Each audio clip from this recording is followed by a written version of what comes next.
They said the Baron never smiled. Not at his children, not at his wife, not even on the day he bought the land that would become Blackreed's plantation. A place so quiet, even the crows refused to land. But on the final Sunday of every month, the same man walked out onto his veranda and laughed. The sound was thin, metallic, like a blade drawn too slowly. It echoed across the fields where no wind blew. That was the night the women were summoned. Every surviving letter from the region hints at it. Not directly, never outright. They couch the truth in careful language. The Baron holds his circles again. The women stand in formation. No one is allowed to speak after. And then, the chilling phrase that appears in 3 separate journals. Those chosen return, changed. Historians dismissed the event as superstition. Local churches called it a plantation ritual. Families whispered about Sunday circles for generations, but refused to explain. Until 1912, when workers draining the old swamp discovered a wooden box wrapped in rusted chains. Inside was a single book, its pages warped by time. The title, written in a trembling hand. The Game We Played to Stay Alive. This documentary tells that story, not the version polished by historians, but the version preserved in the women's own writing. The version nobody wanted remembered, because what they described wasn't a game. And it didn't end with the Baron's death. It still echoes beneath the soil. Baron Elijah Crestwood arrived in Virginia in 1824, carrying nothing but a ledger, a crate of books, and a reputation that seemed to follow him like a cold draft. No one knew where he came from. The passport name did not match any known European registry. But his wealth, vast and silent, spoke for him. He purchased 6,000 acres of marshland, declaring that the soil held old power. Neighbors assumed he meant fertile ground. They were wrong. Crestwood Manor was built in 7 months. A mansion of impossible symmetry, 77 windows, 7 halls, and a central chamber with no doors. Only a narrow slit at the top for light to enter. The workers spoke of voices humming behind its walls, but no one investigated. Payment was prompt. Fear kept the rest quiet. The Baron's wife, Margaret, arrived later, thin, pale, and always looking over her shoulder. She rarely spoke. When she did, her voice trembled as if she expected someone to answer back from the shadows. And then there were the women he purchased for domestic work. Never for field labor, never for trade. Always young, always literate or quick to learn. Always instructed to report to the East Wing on Sunday evenings. Even officials wondered why the Baron needed so many educated women in a place where he rarely hosted guests. His reply became infamous. Education sharpens obedience. And obedience sharpens the circle. No one knew what that meant. No one dared to ask twice. Blackreed's parish sat 7 miles from the Crestwood estate, yet the church bells never seemed to reach the plantation. Locals called it the muted land, a place where sound felt swallowed. The women from the plantation occasionally attended Sunday service, thin, exhausted, eyes shadowed with something more than fatigue.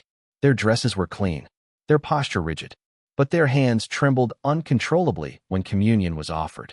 One parishioner, Abigail Holt, wrote in her diary, "I asked one woman if she was feeling unwell. She shook so violently she dropped the chalice. Then she whispered, 'I am afraid of what I might say if I stop shaking.'" The pastor, Reverend Amos, tried visiting the plantation once. He returned at dusk, pale as bone, refusing to describe what he saw. He simply said, "The Baron's house keeps a Sabbath of its own." After that, he avoided the subject entirely. If a parishioner mentioned the plantation, his hands twitched toward the cross around his neck. Schoolchildren in town invented rhymes about the Crestwood women. They sang them softly, nervously, never near the plantation road. 7 steps, 7 breaths. 7 words the Baron says. Round they go, round they stay, lose themselves by break of day. Adults dismissed it as childish nonsense. But the children hadn't created the rhyme.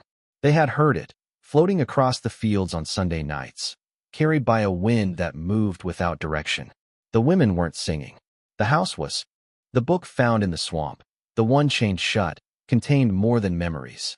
It held a list, names written in careful script, notes beside each, dates marking their first and last circle. Hester, Miriam, Ruth, Adeline, Clara, Naomi, Lillis. 47 names in total. The handwriting varied, multiple authors over decades, perhaps passing the book from woman to woman. Some entries were hopeful, describing their arrival, their friendships, their dreams. Others devolved into frantic, uneven scribbles. Next to certain names, a symbol appeared. A small spiral, drawn clockwise. Beside others, a spiral drawn counterclockwise. A pattern emerged. Clockwise, returned from the circle. Counterclockwise, did not speak again. But there was a third category, far more chilling. Some names had been erased entirely. Not crossed out. Not smudged. Removed from the page as if the ink had fled. The writers begged whoever found the ledger to remember the erased ones, because the Baron said their silence must be whole. Historians debated what this meant. Illness? Punishment? Escape? But the patterns in the ledger tell a different story. The dates of erasure always occurred 7 days after the monthly circle. And always after a note like this. She lost in the game. The book never explains the rules. Only the consequences. And the growing conviction that the game was not played for amusement, but for selection. In 1838, the ledger switches to the voice of a 17-year-old girl named Nadine Fletcher, sold to the plantation after her previous owner died. Her first entry reads, "The house feels alive. The air presses on my chest when I climb the stairs. The women here do not speak of the Baron. They speak only of Sunday." Nadine describes her first week. The quiet meals. The strict routines. The way the women flinched whenever the Baron's boots touched the floorboards. But what unsettled her most was the East Wing. Hallways covered in faded murals, circles, and repeating shapes that seemed to shift when she looked too long. Doors that closed on their own. A ceiling that hummed faintly, as though a storm were gathering overhead. The women taught Nadine the rules immediately. Never look directly at the Baron's face. Never enter the central chamber alone. Never ask about the circle. And above all, never refuse to play the game. Nadine assumed it was punishment or discipline, but no one explained what the game was. The oldest woman, Miriam, only said, "It tests what the house wants from you." On her 7th day, Nadine received a folded note beneath her door. 7 words, written in the Baron's unmistakable hand. "Prepare yourself. Your first circle is tonight." She heard footsteps all night, but not a single voice. According to Nadine's account, the women gathered at dusk outside a door she had never noticed before. It blended into the wood like a scar. Inside was a circular room lit by 7 oil lamps, each placed at equal distance around the wall. The ceiling curved upward like the inside of a bell. The Baron stood at the center, motionless, hands clasped behind him. The women formed a ring around him. Then he spoke, his voice low and echoing unnaturally. "The circle chooses what it needs. You choose how much you will keep." He pointed to the lamps. Each woman stepped forward and touched one lamp. Some lamps dimmed. Others grew brighter. Nadine watched their faces change, some relieved, others terrified, depending on how their lamp responded. When her turn came, the room felt colder. Her lamp flickered violently, then burst into a tall, steady flame.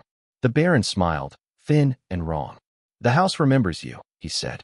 Nadine's lamp stayed bright long after the others faded, casting her shadow across the entire circle.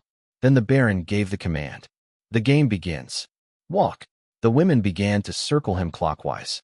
Slow at first, then faster. But Nadine's legs locked. Her breath caught. Her heartbeat synced with the flicker of her lamp, pulsing like a second heartbeat. The Baron tilted his head toward her. "If you do not walk, the circle will walk for you." And something, she could never describe what, pushed her forward. The game had begun. Nadine wrote that once she began walking, her mind split into 2 halves. One part moving her feet, the other screaming at her to stop. The women circled the Baron in perfect sync. No footsteps, no breathing, just a quiet glide around the room. Their shadows stretched unnaturally long, bending across the curved walls like dark ribbons. Every few rotations, a woman stumbled. The others did not stop to help. No one broke formation. Nadine noticed something terrifying. Each time she passed a lamp, the flame shifted toward her, as if tracking her movement. Her lamp, the brightest, pulled her like a magnet. The Baron's eyes never blinked. He watched each woman with the calm of a man observing an experiment. Then he announced, "One among you will lose the path tonight." A jolt passed through the ring. Some women began whispering prayers under their breath. Nadine felt pressure building behind her eyes. A heaviness she recognized only later as the house itself watching her. Without warning, one woman collapsed. Her lamp extinguished instantly. The Baron didn't look at her. He only said, "She steps out of memory." Two others lifted the woman and carried her out of the room. Nadine never saw her again. The game continued. The walking grew faster. The room grew smaller. The air grew heavier. And Nadine felt her own lamp pull harder, as if something inside it wanted her full attention. When she passed it for the 7th time, the flame flared blue. The Baron whispered, "The house has chosen its next question." The lamps dimmed simultaneously, plunging the room into mournful half-light. The Baron raised one hand, and the women froze mid-step. Nadine felt invisible fingers tighten around her ribs. "Nadine Fletcher," the Baron said, pronouncing her name slowly, savoring it. "Step forward." Her body obeyed before her mind could react. He gestured to the lamps. "Each flame carries memory. Touch the one that calls to you." Her hand moved toward the brightest lamp, her lamp. The others hissed as she passed. The moment her fingers touched the metal base, a pulse shot through her arm. Images flooded her mind. The east wing door closing by itself. Miriam crying silently at dawn. The erased names in the ledger. A figure standing behind the Baron, though no one else saw it. Nadine gasped. The Baron nodded. "Good. The house lets you see." He leaned closer. His voice dropped to a whisper that somehow filled the entire chamber. "Now answer the circle's question. What did you bring into this house that you have not confessed?" Her heart slammed against her ribs. She tried to speak, but another force moved her lips. "Hope," she whispered. A murmur rippled through the room. The Baron's expression darkened, not anger, but disappointment. Hope disrupts obedience. He stepped back and motioned to the ring. "Walk again." But now the women walked around Nadine, circling her, their eyes hollow.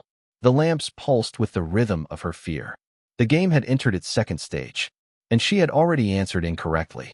As Nadine struggled to rejoin the formation, Miriam broke rank, an act that made every woman gasp. Breaking formation was forbidden. The consequences were never spoken, only feared. Miriam grabbed Nadine by both shoulders. "Do not speak truth in this place," she hissed. Her breath smelled faintly of iron and lavender. The circle twists truth. It punishes memory. The Baron's head turned slowly. "Miriam." The name fell like a dead weight. Miriam did not release Nadine. Instead, she whispered in her ear, "Your lamp burns too bright. Never let it speak for you." But the Baron raised 2 fingers, and Miriam froze. Her arm stiffened. Her voice cut off. Her eyes turned upward as if looking at something only she could see. The women stepped back, terrified. The Baron approached Miriam with a strange gentleness. "You have remembered far beyond your turn." He touched her forehead. The lamps flickered violently, and Miriam collapsed without a sound. The women dragged her away, Nadine screaming after her, but the Baron blocked Nadine's path. "Do not mourn what chooses to leave the circle." His voice sharpened. "Focus on the game." That night, Nadine wrote in the ledger, "Miriam tried to protect me. She tried to break the game, and the house took her memory as payment."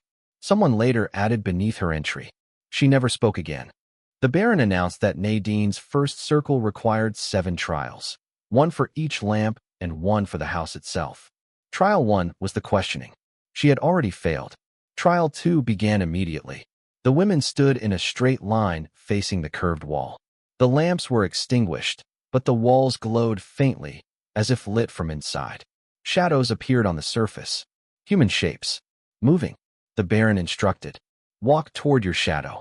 If it walks toward you, turn away." Nadine watched the others obey, their shadows remaining calm. But her shadow did not. The moment she stepped forward, her shadow stepped closer. She stepped back, it followed. She turned left, it slid across the wall toward her. The Baron observed her reaction with fascination. "Your past clings too tightly," he murmured. "Release it, or it will claim you." Nadine felt panic rising. The shadow was almost touching her. She remembered Miriam's words. "Never let the house speak for you." So she did the only thing her instincts offered. She stood perfectly still. Her shadow froze too. The Baron smiled approvingly. "The second trial is complete." But Nadine's hands were shaking uncontrollably, not from the trial itself, but because her shadow had not matched her shape. It had been taller, and its head was turned toward the Baron. The third trial took place in a chamber so narrow the women had to walk sideways to pass through it. The walls were carved with hundreds of faint names, some clear, some fading, some scratched out violently. The air smelled of cold stone and old ink. The Baron stood at the far end, hands folded behind him. "In this room," he said, "the house speaks the names it wishes to keep." The women began moving slowly. As each woman passed, the walls murmured, soft, indecipherable whispers that made Nadine's skin crawl. When her turn came, the whispering stopped completely. The silence was louder than any sound. She pressed herself between the walls, inching forward. And then she heard it, her own name, spoken clearly, but not by a human voice. Nadine. It came from the stone itself. Then again, Nadine Fletcher. Her breath caught. She felt the weight behind the voice, as though it came from beneath the floorboards, or beneath the earth itself. The Baron nodded. Few hear both names. Fewer survive it. Suddenly the name changed, warping into something unfamiliar. Nadina? Nado. It was trying to reshape her, rename her, claim her. Nadine pressed her palms hard against the walls, fighting to keep her thoughts her own. The murmuring grew angry, frustrated. Finally, she forced herself forward, emerging breathless on the other side. The Baron looked almost pleased. "You resist renaming," he said. "The house will watch you closely." She realized then. The names on the wall weren't just records. They were victims of forgetting. And the house wanted hers next. By the time the fourth trial began, Nadine's legs felt numb and her thoughts scattered like loose pages. This trial required the women to sit in a circle, facing outward, hands on the cold floor. The lamps were relit, but the flames burned low, casting trembling shadows across their faces. The Baron spoke softly. "Think of a memory you have buried. If the house accepts it, you may keep it. If not," he gestured vaguely to the exit where Miriam had disappeared hours earlier. Nadine closed her eyes. A memory rose instantly, not one she chose, but one the house forced forward. Her mother's voice. Not the words, just the tone. A lullaby sung on the night before Nadine was sold away. Her chest tightened. She whispered the memory silently to herself. The lamp in front of her dimmed. Too dim. The Baron circled behind her. She felt his presence like a hand on the back of her neck. "The house rejects it," he said. "It wants more." The memory shifted suddenly. She was small again, hiding under a table, hearing her mother plead with someone unseen. A voice answering coldly. "Hope is a dangerous inheritance." Nadine gasped. The Baron leaned down. There. A deeper layer. Her lamp brightened slightly, just enough. He stepped back. Trial 4, survived. But Nadine trembled. Because that voice, the one speaking to her mother, sounded uncannily like the Baron's, even though she had not yet been born. The fifth trial began at midnight. The women followed the Baron into a corridor covered in thick, white sheets hung from ceiling to floor. The Baron explained, "Walk until the sheet that bears your truth finds you." One by one, women stepped into the veiled hallway. Some sheets stayed still as they passed. Others fluttered slightly. A few wrapped lightly around the women's wrists before sliding away. When Nadine entered, the air tightened. The sheets brushed against her like fingertips. Halfway down the corridor, one sheet clung to her face, soft but suffocating. Words appeared on its surface, written in hurried ink as if formed by her breath. "You still believe you can leave." Her knees buckled. The sheet wrapped around her shoulders like a shroud. Her heartbeat echoed inside the fabric. She tried to tear herself free, but the sheet tightened. The Baron's voice echoed distantly. "Do not fight the truth. Reveal it." She whispered hoarsely. "I believe Miriam survived." The sheet loosened. The words on it changed. "Then find her." And it released her completely. She stumbled into the open where the others waited. The Baron watched her closely. "An inconvenient truth," he murmured. "The house will test that belief." She shivered, because the fabric had spoken as though it knew something she didn't. The sixth trial was the shortest yet the most terrifying. The women entered a small chamber lined with tall mirrors. But none reflected correctly. Some showed the women older, some younger, some staring back with expressions they weren't making. Nadine stepped before a mirror and saw nothing. No reflection. Only the empty room behind her. The Baron observed her reaction. "The house cannot read you fully," he said. "This makes you dangerous." He motioned toward another mirror. Nadine looked reluctantly. This time she saw herself. But her reflection turned its head independently, staring at something behind Nadine. She spun around. Nothing. When she turned back, the reflection raised a hand and pressed it against the glass. Nadine hesitated, then lifted her hand. But before her fingers touched the surface, the reflection mouthed something silently. "Run." The glass fogged instantly, and the reflection vanished. The Baron stepped beside her. "Your reflection lies," he said. But Nadine was not convinced. As the women exited the chamber, she glanced back. Her reflection appeared again, this time turning its head toward the Baron, and shaking its head slowly, as if warning her. The final trial took place in the circular chamber again, lamps burning higher than before. The Baron stood beside a wooden lectern carved with spirals. "The seventh trial," he said, "is conversation." He placed the ledger on the lectern. "You will ask the house one question. It will answer." The women stiffened. Even the air seemed to hold its breath. Nadine's turn came last. She stepped forward, voice trembling. "Where is Miriam?" The lamps flared white. A low hum filled the room, vibrating through the floorboards. Then, from nowhere and everywhere at once, came the answer. "Partiallykept."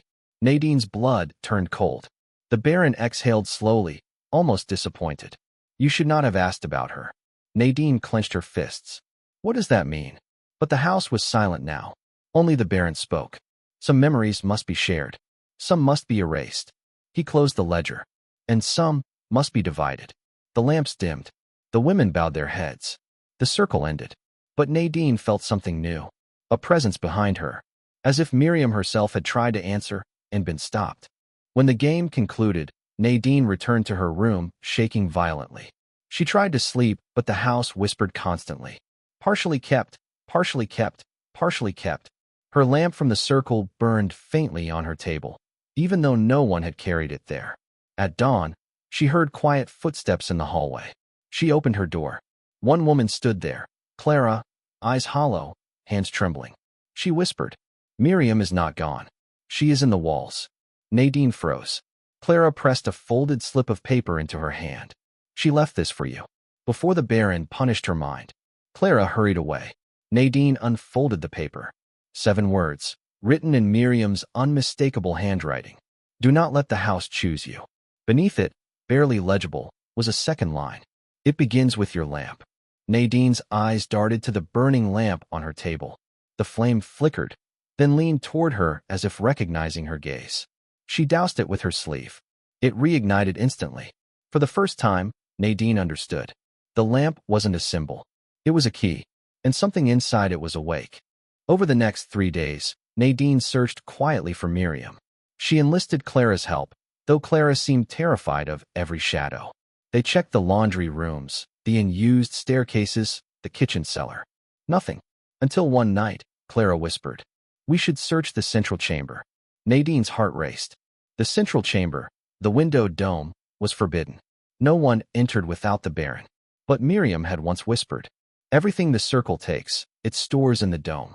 Nadine and Clara waited until the house fell silent. They crept through the east wing and reached the chamber door. To their shock, it was unlocked. The room was pitch black except for a faint glow at the center. They stepped inside. The glow came from hundreds of lamps, unlit but radiating a soft memory light. Each lamp bore a name. Some names were carved, some burned, some smudged. Nadine searched desperately. Then she found it. Miriam Hill. Her lamp flickered weakly. Nadine touched it, and a voice rushed through her mind. "Nadine, run." Clara gasped. But before Nadine could respond, the Baron's voice echoed from the doorway. "You were not invited." The lamps dimmed instantly. Nadine grabbed Miriam's lamp, holding it tight as the Baron stepped into the dome. She had crossed a line. The game was no longer monthly. It was now constant, and Nadine was playing without rules. The Baron closed the chamber door behind him with quiet deliberation. "You forced the house to speak out of turn." Nadine stepped backward. Clara shook with fear. The Baron approached the rows of lamps. He selected one with no name carved, only a blank space. He held it gently. "These lamps are not souls, as some imagine," he said. "They are memories the world has chosen to forget." He glanced at Nadine. "When a memory fights too hard, it must be divided." Half returned to the woman, half kept in the house. Nadine's stomach twisted. You stole memories? The Baron shook his head. I preserve what would otherwise die. He stepped closer. Do you know why the house spoke both your names? She swallowed hard. Because it wants me. He nodded. It wants what you refuse to surrender. Your hope. Your belief in something beyond obedience. Clara sobbed silently. The Baron continued. You are the brightest lamp I have ever seen. If you do not yield, the house will unmake you to take what it needs. Nadine tightened her grip around Miriam's lamp. Then I won't yield. For the first time, the Baron looked genuinely concerned. Then the house will come for you. The lamps behind him flickered violently, as if agreeing. That night, Nadine made her decision. She would escape, not just for herself, but for Miriam, Clara, and the erased names. She waited until midnight, when the house quieted. Clara helped her pack a small satchel. They crept toward the back exit. The lamp in Nadine's hand glowed brighter with every step. When they reached the final hallway, the floorboards groaned violently. The air thickened. The lamps in the hallways all flared at once. Clara screamed. It knows. The house roared. A deep, guttural vibration through the walls. Nadine ran. The hallway warped. Doors stretched. Shadows clawed along the floor. Behind her, she heard footsteps, dozens of them, though no one was there. Then the Baron's voice echoed. Return to the circle. Nadine didn't stop. She clutched Miriam's lamp, shielding it with her coat. The front doors slammed shut before she could reach them. The house was sealing itself. Clara grabbed Nadine's arm. The windows. They sprinted. Glass shattered as they leapt through, landing hard on the cold earth outside. The house let out a long, mournful groan, like a wounded beast. The lamps inside flickered wildly, one by one extinguishing. The house was dying, but Miriam's lamp, held tightly in Nadine's arms, still glowed. Nadine and Clara fled into the swamp under moonlight, the lamp guiding their way like a living heartbeat. By dawn, they reached the river crossing. Nadine placed Miriam's lamp gently in the muddy reeds. The flame flickered. A faint voice whispered, "Thank you." Then the light slowly faded, returning to the earth. Clara cried softly. Nadine turned toward the distant silhouette of Blackreed's plantation. Smoke rose from the roof. The house was collapsing, its walls swallowing themselves inward like a circle folding shut. The Baron stood on the veranda, watching silently as the structure fell. He didn't try to save it. He only whispered something the wind barely carried. The circle cannot continue without the brightest lamp. The plantation burned for 3 days. Locals claimed they heard whispers in the flames. Names, memories, half-forgotten voices finally released. Years later, when the swamp was drained, workers found the chained ledger, the one Nadine buried before escaping. The final written words belonged to her. The game was never obedience. It was harvesting, not of bodies, but of memory. The Baron kept what the world wanted forgotten. If you read this, know one thing. The lamps still lie beneath the earth, waiting, and the house will rise again, if someone gives it hope. Nadine's fate was never discovered. Clara vanished into the north. The Baron died alone. The land where the plantation stood is empty still. But some nights, the swamp lights flicker in a perfect circle, and the air whispers names no one remembers.